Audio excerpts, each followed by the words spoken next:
up, guys? It's an awesome spring day here in Idaho. Weather's about perfect, actually.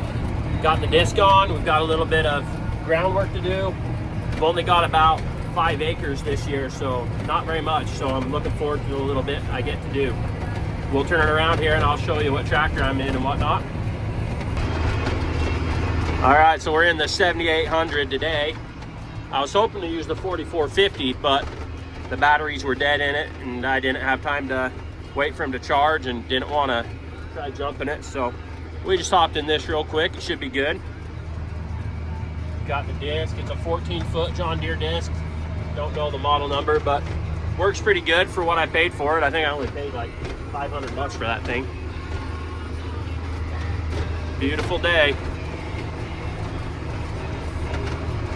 I'll try to get some footage of the disc and stuff in action.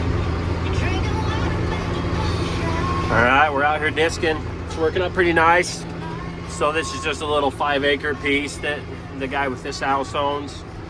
I think I may have said it in a video last year, but I custom cut this guy's piece. And I used to custom cut this guy's piece too, but he bought some of his own equipment over there and he's doing his own now. So anyways, this guy asked me if I'd run his since I'm already doing this. And so this is actually the first piece that I've ever rented. Everything else I've bought from the stump. I ran this last year, but I just bought it off the stump. And so the plan is we're gonna plant some 3-way forage that will cut green and bale up. And then we'll plant alfalfa right back into it. Should work out pretty well. It's got a wheel line on it, but yeah, the guy, really good guy, really fair guy, and should be a good long-term deal. All right, we're back out here today doing some grain drilling.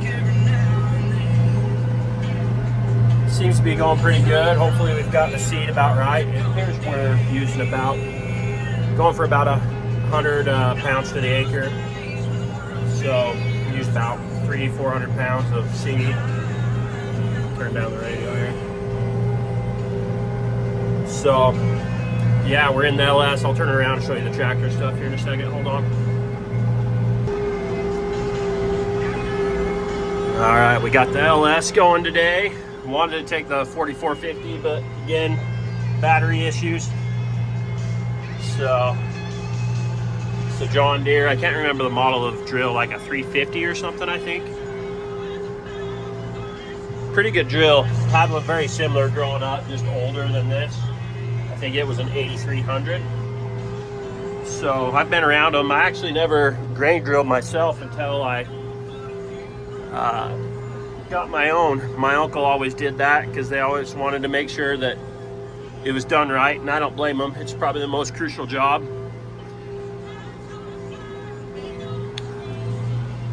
It's interesting, up in Idaho, most people, they have a grain drill behind their roller harrow, where down in Utah, at least where I live, nobody did that. Everyone grain drilled just straight behind the tractor like I'm doing now. So, but up here, I've hardly seen anyone do it like this. So it's just interesting how different places do different things. Of course, agriculture is so much bigger in Idaho than it is in Utah. The equipment's so much bigger and newer. So we were farming in the Stone Ages down there, and I'm still farming in the Stone Ages, but just doing it like I grew up doing it makes it easy. But who knows, I might. My roller harrow's about the same width as this drill, so I think next year when I do my big fill into grain, I might try it with the roller harrow and the grain drill behind it, because it would save a lot of time. I think it would just be, but people seem to do fine, but it seems like it'd be hard to not miss areas doing it that way. But I'm sure once you do it a few times, you get good at it. I definitely don't think I'd want to go into alfalfa that way. It'd be too crucial. Grain, if you miss a little bit here and there, it's not as big of a deal.